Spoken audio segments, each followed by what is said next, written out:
नमस्कार विद्यार्थियों। जैसा कि आप जानते हो कि इस लॉकडाउन के दौरान नियमित रूप से क्लासें नहीं हो पा रही, जिसकी वजह से ऑफलाइन जो है क्लासों के अभाव में ऑनलाइन क्लासें देने के उद्देश्य से वीडियो के माध्यम से आपको जो टॉपिक्स हैं वो क्लियर कराने का प्रयास हमारे द्वारा किया जा रहा है, जिसके अंतर्गत आज हम L1 के अंदर भी आता है और सामान्य आरपीएससी के द्वारा ली जाने वाले एग्जाम्स के अंदर भी ये चीज़ें हैं। जनरल साइंस से संबंधित कुछ टॉपिक, जिसमें सबसे पहला जो टॉपिक है ब्लड, उसके बारे में हम आज जिक्र करेंगे। और ब्लड जो है वो मुख्यतः कोई भी एग्जाम हो उसमें इससे संबंधित बातें जरूर डिस्कस की जाती है। ब्लड की अगर हम बात करें तो खून है क्या चीज़ है वास्तव में, तो सबसे पहले हम अपने शरीर की जो संरचना है उसको समझने का प्रयास करेंगे कि शरीर की सबसे छोटी इकाई कौन सी है, उसे कहते हैं कोशिका। और ये जो कोशिका है, इस कोशिका का जो समूह है उस समूह को बोलते हैं ऊतक, और ऊतक के समूह को बोलते हैं अंग, और अंग के समूह को बोलते हैं अंगतंत्र, और अंगतंत्र के समूह को बोलते हैं शरीर। इस तरह से हमारे शरीर की रचना जो है वो कोशिका से मिलकर बनी हुई है। और जैसे कि हमने अभी बताया आपको कि कोशिका का समूह जो है वो कहलाता है ऊतक। और एक ऊतक का प्रकार जब हम पढ़ते हैं तो ऊतक के प्रकार में आता है संयोजी ऊतक।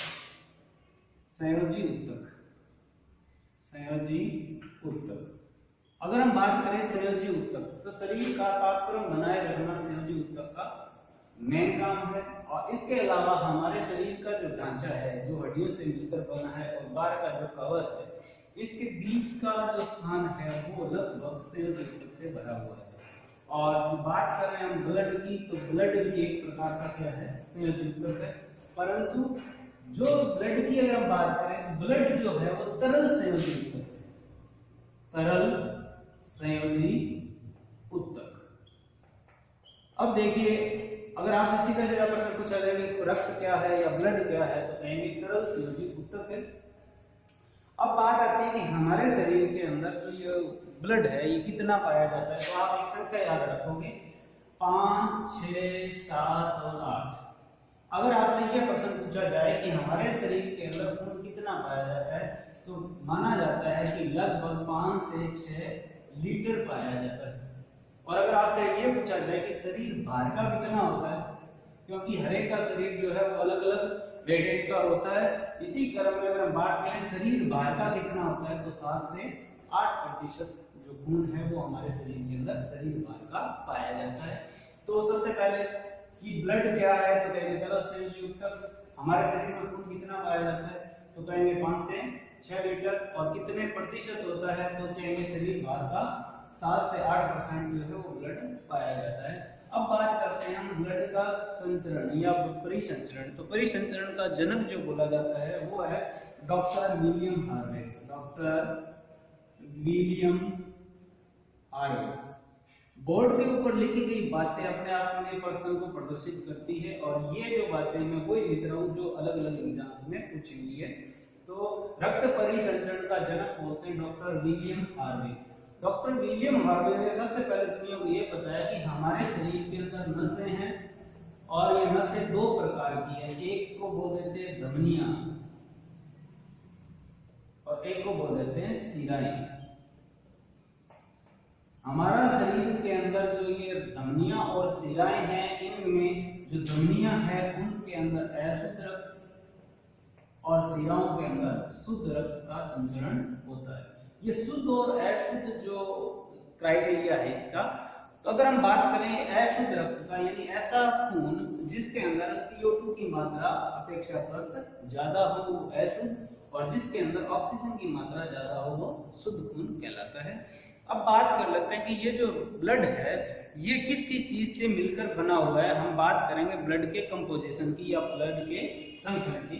तो सबसे पहले अगर हम बात करें तो मोटे रूप में अगर आपसे ये पूछा जाए कि रक्त है वो कितने भागों में विभक्त होता है, तो रक्त जो होता है वो मुख्यतया 2 भागों में विभक्त होता है, जिसको अगर हम डायग्रामेटिकली समझाने का प्रयास करें तो ब्लड के अंदर देखेंगे कि जो रक्त है उसके दो हिस्से होते हैं, एक को बोल देते हैं प्लाज्मा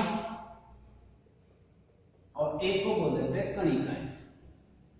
अगर हम ऐसा मान लें कि हमारे शरीर के अंदर खून जो है वो 100% है, तो इस 100% का प्लाज्मा जो है वो अकेला 55% हिस्सा रखता है, जबकि बाकी का जो खून का हिस्सा है 45% वो कणिकाएं हैं। प्लाज्मा अपने आप में पदार्थ की चौथी अवस्था भी मानी जाती है। अब प्लाज्मा जो है वो इन कणिकाओं को सोल्यूबल फॉर्म में रखता है। प्लाज्मा का आगे डिवाइडेशन ब्लड के अंदर हम नहीं पढ़ते, जनरल साइंस के अंदर इसका ज्यादा डिस्क्राइब नहीं है। प्योर साइंस जहां आती है वहां तो इसका आगे विश्लेषण किया जाता है। कणिकाओं की अगर हम बात करें तो मुख्य रूप से जो कणिकाएं पाई जाती है वो हमारे खून के अंदर 3 प्रकार की कणिकाएं पाई जाती है। नॉर्मली इनको कहते हैं आरबीसी, डब्ल्यूबीसी और प्लेटलेट्स। अब आप देखोगे कि अगर हम बात करें संगठन के अंदर प्रश्नों की तो मुख्य रूप से ये आरबीसी, डब्ल्यूबीसी और प्लेटलेट्स है, यही प्रश्न देने वाली चीजें हैं। अगर हम बात करें कि आरबीसी, नॉर्मली आपने पढ़ा होगा कि आरबीसी में लाल रक्त कणिकाएं, रेड ब्लड सेल्स हो गई। डब्ल्यूबीसी व्हाइट ब्लड कार्पल्स या श्वेत रक्त कणिकाएं और प्लेटलेट्स को प्लेटलेट्स कहते हैं। पूर्व के एग्जाम्स के अंदर जो है इनके काम है, संख्या है, तब ये नाम लिखित तो होते थे, परंतु जैसे जैसे विद्यार्थियों ने एग्जाम का स्तर बढ़ाया वैसे वैसे पेपर के पैटर्न के अंदर भी इनके वैज्ञानिक नाम आने शुरू हो गए। तो आरबीसी जो है इसे एरिथ्रोसाइट कहते हैं। एरिथ्रोसाइट याद रखोगे आप कि आरबीसी क्या कहलाती है, तो कहेंगे एरिथ्रोसाइट। डब्ल्यूबीसी की अगर हम बात करें तो ल्यूकोसाइट कहते हैं। डब्ल्यूबीसी क्या कहलाती है, तो कहेंगे ल्यूकोसाइट। और प्लेटलेट्स की अगर हम बात करें तो थ्रोम्बोसाइट कहलाती है। अब देखिए सबसे पहले अगर हम बात करें कि रक्त की जो कणिकाएं हैं कौन कौन सी है, तब हम आरबीसी, डब्ल्यूबीसी, प्लेटलेट्स नाम नहीं बोलेंगे, हम कहेंगे एरिथ्रोसाइट, ल्यूकोसाइट और थ्रोम्बोसाइट जो है ये 3 प्रकार के कण इसके अंदर पाए जाते हैं। अब हम एक एक को पिक करके और इनको डिस्क्राइब रूप में पढ़ने का प्रयास करेंगे कि ये कैसी होती है, कहाँ बनती है और कितने की संख्या में होती है, क्या क्या कार्य करती है, इनके अभाव में क्या होता है, अधिकता में क्या होता है, इन चीजों का डिस्क्राइब में हम डिस्कस करेंगे। तो सबसे पहले हम बात कर रहे हैं आरबीसी और डब्ल्यूबीसी की। सबसे पहले देखिए आप कि खून के अंदर जो 45% हिस्सा कणिकाओं का पाया जाता है उसमें अकेली जो होती है 99% है वो आरबीसी पाई जाती है। कई बार पूछा हुआ भी है कि खून के अंदर आरबीसी और डब्ल्यूबीसी का अनुपात क्या होता है। ये आपसी जो अनुपात होता है वो 600:1 होता है। 600:1 ध्यान रखोगे, 600 आरबीसी 1 डब्ल्यूबीसी। कई बार ये उलट के भी लिखा हुआ एग्जाम्स के अंदर पूछा हुआ, तो ध्यान रखिए कि कणिकाओं के अंदर 99% हिस्सा आरबीसी का, आरबीसी और डब्ल्यूबीसी का है। आपसी अनुपात जो है वो 600:1 होता है। अब हम बात करते हैं सबसे पहले आरबीसी की। आरबीसी जो होती है वो किस प्रकार की होती है, कितनी होती है, इस पर डिस्कस करते हैं। तो सबसे पहले अगर आप देखिए आरबीसी, लाल रक्त कणिकाएं, erythrocyte, red blood cells. RBC की अगर हम बात करें तो आरबीसी सबसे पहले होती कैसी है, तो आरबीसी की संरचना की बात करें सबसे पहले तो संरचना की अगर हम जिक्र करें तो आरबीसी जो होती है वर्तुलाकार या इसे कहते हैं उभयावतल या अंग्रेजी में क्या कहते हैं सिलेंड्रिकल होती है संरचना के अंदर आरबीसी। नॉर्मली अगर हम आरबीसी की बात करें कि हमारे शरीर में आरबीसी कितनी पाई जाती है, तो लगभग ये हमारे शरीर के अंदर 55 लाख से लेकर 60 लाख प्रति घन mm में पाई जाती है। ये एक माप की इकाई है आरबीसी की। तो हमारे शरीर के अंदर आरबीसी कितनी पाई जाती है, तो कहेंगे 55 लाख से लेकर 60 लाख प्रति घन mm। पुरुषों में भी ये संख्या पाई जाती है और सामान्यतः भी ये संख्या पाई जाती है। परंतु अगर एक्सेप्शनल केस के अंदर ऐसे पूछ लिया जाए कि महिलाओं में आरबीसी की संख्या कितनी होती है, महिलाओं में आरबीसी की संख्या जो होती है वो 45 लाख प्रति घन mm होती है।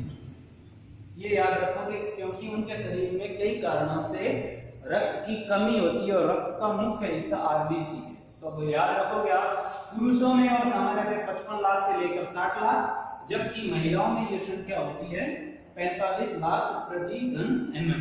अब बात करते हैं कि आरबीसी कहाँ पैदा होती है।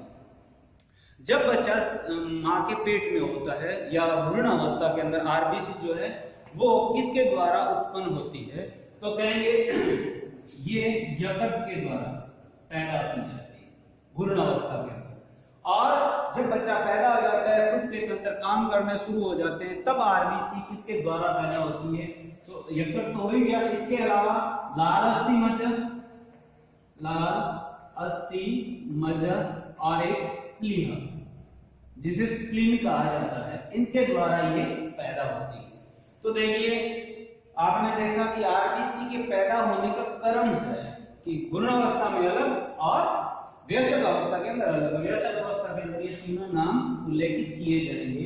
अब बात कर लेते हैं कि आरबीसी का जीवन काल कितना होता है। तो नॉर्मली आरबीसी का जो जीवन काल होता है 120 दिन होते हैं।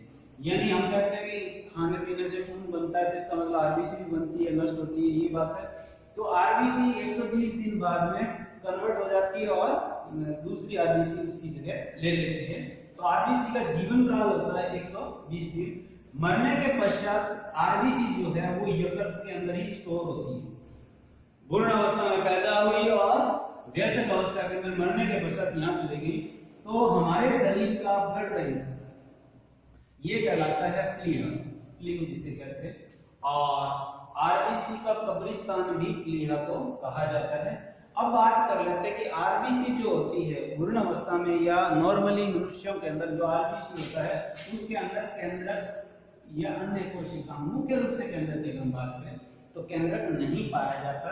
इसका अपवाद कई बार एग्जाम्स में पूछा हुआ है कि आरबीसी के अंदर किस आरबीसी के अंदर केंद्रक पाया जाता है।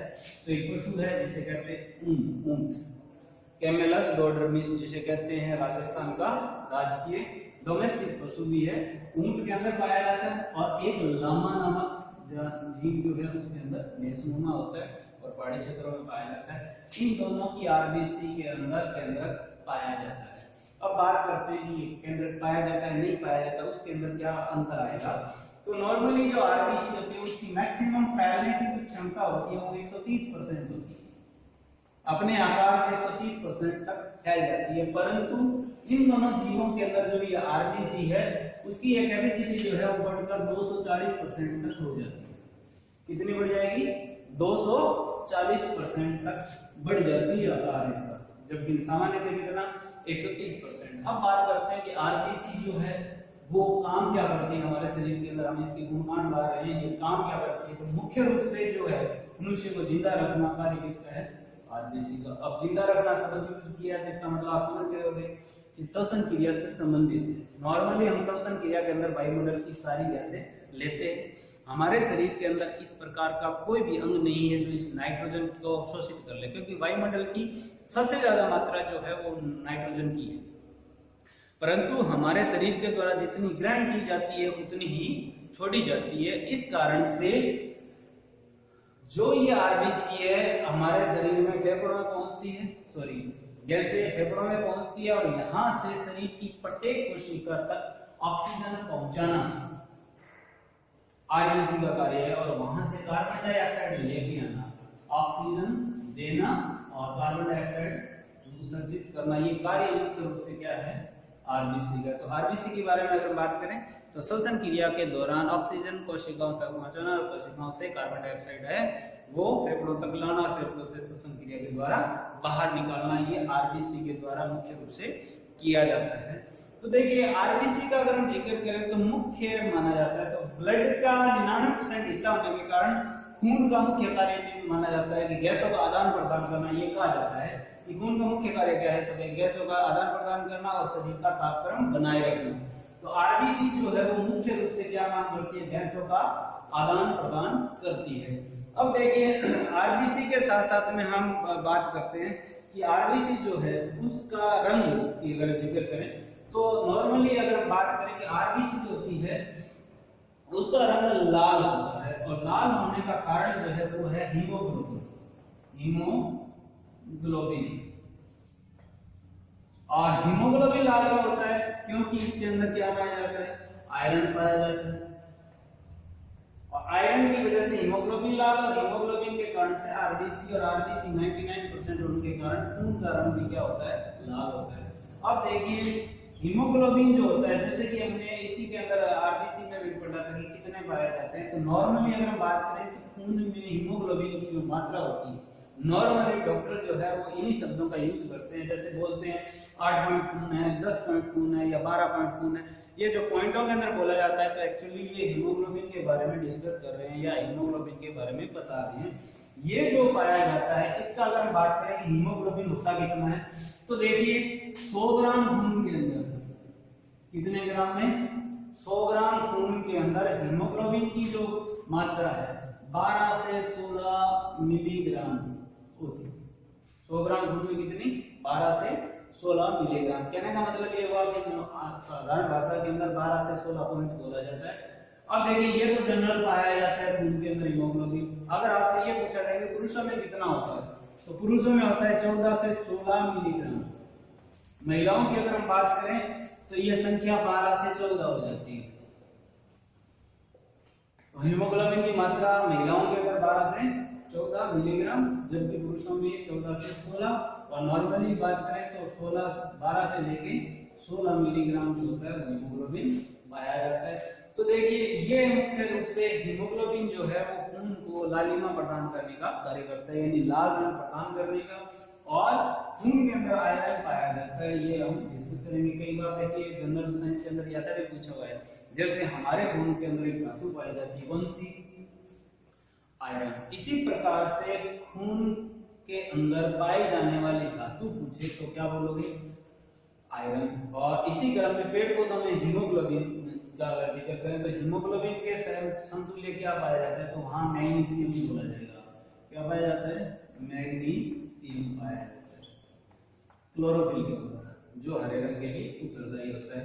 ये मुख्य बात थी आरबीसी की। अब देखिए अगर आरबीसी के बारे में दोबारा से रिपीट करें तो संरचना वर्तुलाकार होती है, 55 लाख से 60 लाख प्रति घन mm होती है। महिलाओं की संख्या 45 लाख होती है, और जन्म का स्थान अलग अलग है इसका, और इसके अलावा काम गैसों के आदान प्रदान का है। और ये जो है गैसों के आदान प्रदान के कारण से मुख्य रूप से खून में सबसे ज्यादा मात्रा में पाए जाने के कारण गैसों का आदान प्रदान खून का काम भी कहा जाता है, और इसमें हीमोग्लोबिन नामक वर्णक पाया जाता है, पिगमेंट कहते हैं जिसे, जिसके कारण से ये लाल होती है, और हीमोग्लोबिन के अंदर आयरन पाया जाता है। अब बात करते हैं हम WBC की, व्हाइट ब्लड कॉर्पस। ये हमारे रक्षा सैनिक है शरीर के।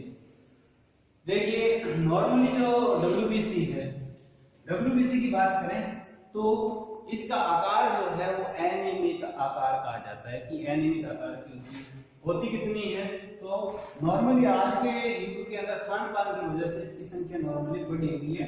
तो एवरेज बताया जाता है 8000 से लेकर 10000 प्रति घन में। महिला और पुरुषों में कोई डिफरेंस नहीं है, ये संख्या पाई जाती है WBC की हमारे शरीर के अंदर। और WBC जो है वो नॉर्मली पैदा कहाँ होती है, तो कहेंगे अस्थि मज्जा के द्वारा इसका निर्माण किया जाता है। और ये संख्या के बाद में अगर हम बात करें कि WBC जो है वो प्रतिरक्षा तंत्र होता है, प्रतिरक्षा तंत्र। एक्चुअल में ये जो शब्द है ये क्या काम का है उस पर थोड़ा सा मैं प्रकाश डालना चाहूंगा कि प्रतिरक्षा तंत्र एक्चुअल में क्या है, कि जब प्रतिरक्षा प्रणाली जैसे कह देते हैं किसी देश पे दूसरे देश ने हमला किया, उसी तरह से हमारे शरीर के अंदर भी बाहर से बैक्टीरिया वायरस ये जो प्रवेश करते हैं तो उनको रोकने का या उनको नष्ट करने का जो काम करता है वो WBC का है। तो प्रतिरक्षा तंत्र है। प्रतिरक्षा तंत्र के अंदर जितना स्ट्रॉन्ग होगा मनुष्य के रोगों को सहने की क्षमता ज्यादा होगी, और ये जितना कमजोर होगा या कम होगा तो रोग प्रतिरोधक क्षमता जो है वो कम हो जाती है उसकी, और जिसकी वजह से ये व्यक्ति जो है वो रोगी जल्दी हो जाता है। जैसे कि एड्स के मामले में हम जानते हैं, एड्स में पैसा से पहले जो है WBC की संख्या है वो कम हो जाती है, जिसके कारण से पूरी दुनिया के हर संक्रामक रोग, कौन से रोग, संक्रामक रोग लगने की संभावना बढ़ जाती है। लगभग 99% हर संक्रामक रोग। देखिए संक्रामक शब्द आया तो मैं थोड़ा सा यहाँ जिक्र कर देता हूँ। ये अगर आपसे पूछा जाए कि रोग कितने प्रकार के होते हैं, तो मुख्यतः दुनिया में रोग 3 प्रकार के हैं, संक्रामक, असंक्रामक और आनुवंशिक। आनुवंशिक। तो देखिए संक्रामक की अगर हम बात करें तो ऐसे रोग जिनके लिए कोई बाहरी कारक उत्तरदायी हो, वो रोग जो है वो संक्रामक रोग कहलाते हैं। बाहरी कारकों की अगर हम बात करें तो कौन कौन से आते हैं बाहरी कारक, जैसे बैक्टीरिया है, वायरस है, प्रोटोजोआ है, अमीबा है, फंजाई है। ये जो कारक है ये किसी भी साधन, हवा, पानी, श्वसन, किसी के साधन के द्वारा जब हमारे शरीर में प्रवेश करते हैं और शरीर में पहुंचने के बाद में ये रोग कारक जब किसी रोग को उत्पन्न करे तो वो रोग जो है वो कौन सी कैटेगरी का आएगा, संक्रामक।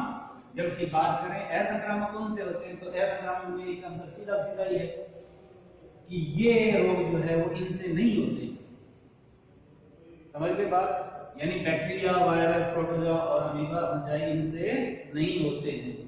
एक बड़ा अंतर जो सामान्यतः बोला जाता है, जिनको इन चीज का अनुभव नहीं वो सीधे कहते हैं संक्रमण से फैलने वाले और संक्रमण से नहीं फैलने वाले। दूसरे संक्रामक और एक असंक्रामक में बड़ा अंतर और है कि ये रोग जो होते हैं ये किसी कारक के द्वारा नहीं फैलते, ये शरीर की अनियमितता की वजह से उत्पन्न होते हैं। किसी चीज की शरीर में अधिकता या न्यूनता से ही रोग होते हैं। जैसे विटामिन की लगातार कमी से रोग, विटामिन की कमी से जो रोग हो जाते हैं, जैसे सी से स्कर्वी है, डी से रिकेटस है, ये जो रोग आ जाते हैं वो किस कैटेगरी के हैं, तो कहेंगे असंक्रामक कैटेगरी के हैं। और एक आते हैं आनुवंशिक, जो पीढ़ी दर पीढ़ी जनकों से संतति में होते हैं, वो रोग क्या कहलाते हैं, आनुवंशिक रोग कहलाते हैं। हम बात कर रहे थे WBC की, तो WBC जो है ये संक्रामक के रोग कारक जो है जो शरीर में प्रवेश करते हैं तो उनको नष्ट करने का जो कार्य है, उन शरीर को उनसे बचाने का कार्य जो है वो WBC करती है। कई बार पूछा भी गया है, एक शब्द आता है एलर्जी। नॉर्मली एलर्जी का छींक, खांसी, खुजली, ये शब्द हमारे दिमाग में उत्पन्न होते हैं कि एलर्जी इनसे होती है। तो नॉर्मली एलर्जी का अगर हम बेसिक देखें, जब हमारे शरीर के अंदर WBC की आवश्यकता से अधिक संख्या हो जाए तो शरीर जो है वो अति संवेदना दर्शाता है। वातावरण में हल्का सा बदलाव होने से रोग उत्पन्न या लक्षण उत्पन्न हो जाते हैं और उन्हें ही क्या बोला जाता है, एलर्जी। एलर्जी कई प्रकार की होती है। तो नॉर्मली जो बेसिक कारण माना जाता है वो WBC की अधिकता। एलर्जी दुनिया के अंदर एलर्जी के सबसे अधिक या प्रमुख कारण जो माना जाता है वो है धूल, डस्ट कह देते हैं, धूप यानी सनलाइट, और परागकण, पोलन ग्रेन जिसे कह देते हैं। तो दुनिया में एलर्जी का प्रमुख कारण धूल, धूप और परागकण, ये 3 माने गए। जब WBC की शरीर में अधिकता हो जाए तब ये रोग उत्पन्न हो जाते हैं। और एलर्जी के प्रभाव से शरीर के अंदर सिम्टम उत्पन्न हो जाते हैं, खुजली आना, आंखों से पानी आना, छिंके आना और त्वचा पे लाल लाल निशान से बढ़ जाना, ये जो है वो एलर्जी के सिम्टम्स माने जाते हैं। और एलर्जी का रीजन मैंने आपको बता दिया। रोगों के हिसाब से अगर हम बात करें तो एलर्जी जो है वो किस कैटेगरी का रोग है, तो असंक्रामक, क्योंकि शरीर की अनियमितता की वजह से ना इनकी संख्या कम ज्यादा होने की वजह से ये उत्पन्न हुआ है। तो WBC की अगर हम बात करें तो मृत्यु स्थल की अगर हम बात करें WBC की, तो जहां रोगाणु प्रवेश करेगा वहीं ये लड़ाई करके खत्म होने को हो जाता है, कुछ बच जाते हैं। तो इसका कोई निश्चित स्थान नहीं है।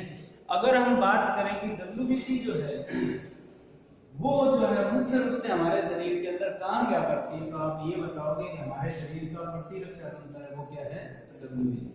तो ये मुख्य जो बातें थी वो WBC की थी। इसी प्रकार अगर हम बात करें प्लेटलेट्स की, तो प्लेटलेट्स जो होती है नॉर्मली जो है इसका जिक्र डेंगू के संबंध में ही किया जाता है कि डेंगू में शरीर की जो है वो प्लेटलेट्स डाउन हो जाती है, शरीर का सारा कुछ जो एनर्जी है वो एकदम से गुब्बारे में से हवा की गति निकल जाती है। तो देखिए प्लेटलेट्स की अगर हम बात करें, प्लेटलेट्स एक्चुअल में जो प्लेटलेट्स है इसे थ्रोम्बोसाइट कहते हैं। ये हमने पहले भी जिक्र कर दिया, थ्रोम्बोसाइट बोलते हैं। और ये भी अनियमित आकार की होती है। संख्या की अगर हम बात करें तो ये होती है 1.5 लाख से लेके 3.75 लाख प्रति घन होती है। अगर हम बात करें इसके जीवन काल की तो 5 से लेके 7 दिन इसका जीवन काल होता है प्लेटलेट्स का। अब बात करते हैं कि प्लेटलेट्स जो होती है वो एक्चुअली में शरीर में काम क्या करती है। प्लेटलेट्स का जो मुख्य कार्य होता है वो इसकी नेचर पर डिपेंड करता है कि प्लेटलेट्स के अंदर एक विशेष प्रकार का प्रोटीन पाया जाता है और ये प्रोटीन जो है वो हवा के संपर्क में आकर सूख जाता है और तंतुनुमा जाल बना लेता है। जब किसी मनुष्य को चोट लगती है तो खून के साथ में ये भी बाहर आता है और इसके अंदर उपस्थित प्रोटीन जो है वो तंतुनुमा जाल बना लेता है और वहां पर रक्त का थक्का बन जाता है। तो कहने का मतलब ये हुआ कि प्लेटलेट्स का मुख्य कार्य है रक्त का थक्का बनाना, रक्त का थक्का बनाना, ये मुख्यतया कार्य है। तो देखिए रक्त का जो थक्का है वो बनने में टाइम कितना लगता है, तो कहेंगे 3 से 8 मिनट का समय लगता है नॉर्मली। इसके लिए उत्तरदायी जो कारक होता है वो प्लेटलेट्स को माना जाता है, उस प्लेटलेट्स में उपस्थित प्रोटीन को माना जाता है। और जो ये रक्त का थक्का बनता है इस प्रक्रिया में लगने वाला जो समय है वो 3 से 8 मिनट का समय माना जाता है। तो प्लेटलेट्स थ्रोम्बोसाइट 1.5 लाख से लेकर 4.25 लाख प्रति घन होती है। 5 से 7 दिन के अंदर रक्त का थक्का बन जाता है। 5 से 7 दिन जो होता है वो जीवन काल होता है। 3 से 8 मिनट में रक्त का थक्का बन जाता है उस स्थान पे। और प्लेटलेट्स जो होती है वो हमारे शरीर के अंदर जो मुख्य रूप से एक रोग है जिसको डेंगू कह देते हैं, उस डेंगू के प्रभाव से इसकी संख्या कम हो जाती है और धीरे धीरे जो शरीर के अंदर है ब्लड का जो संचरण है वो धीमा हो जाता है और रोगी की ज्यादा दिनों तक इस कंडीशन में रहने की वजह से डेथ भी हो जाती है। और खून की अगर हम बात करें तो 3 कण मुख्य थे जिनका हमने आज डिस्कस किया, आरबीसी, डब्ल्यूबीसी और प्लेटलेट्स। आरबीसी, डब्ल्यूबीसी और प्लेटलेट्स तीनों के अलग अलग मुख्य कार्य की अगर हम बात करें तो आरबीसी का है गैसों का आदान प्रदान करना, डब्ल्यूबीसी है शरीर का प्रतिरक्षा तंत्र और प्लेटलेट्स का कार्य है रक्त का थक्का बनाना, यानी चोट लगने पर रक्त का थक्का बनाना जो कार्य है वो इसका है। अब देखिए एक आता है शरीर उपकरण है हीमोसाइटोमीटर, हीमोसाइटोमीटर और एक है सेली हीमोमीटर, सेली हीमोमीटर और एक आता है स्पिग्मोमेनोमीटर, स्पिग्मोमेनोमीटर। ब्लड से संबंधित जब हम टॉपिक पढ़ते हैं तो ये 3 उपकरण है जो आपको ध्यान में रखने। हीमोसाइटोमीटर ये जो चीज है यानी ये उपकरण जो है हीमोसाइटोमीटर ये खून के अंदर आरबीसी की गणना करता है, यानी आरबीसी कितना है इसकी कैलकुलेशन करता है। कौन सा? हीमोसाइटोमीटर। दूसरा जाता है सेली हीमोमीटर। सेली हीमोमीटर क्या करता है? नॉर्मली सीधा तो हम ये कह सकते हैं हीमोग्लोबिन की मात्रा का आंकलन करता है या जांच करता है, या यूं कह सकते हैं कि आरबीसी में हीमोग्लोबिन को मापता है। तो सेली हीमोमीटर का काम है हीमोग्लोबिन का आंकलन करना। नॉर्मली पॉइंटों के अंदर जिसका उल्लेख करते हैं ना 12 से 16.3 होता है, वो हीमोग्लोबिन की मात्रा मिलीग्राम में मापी जाती है। स्पिगो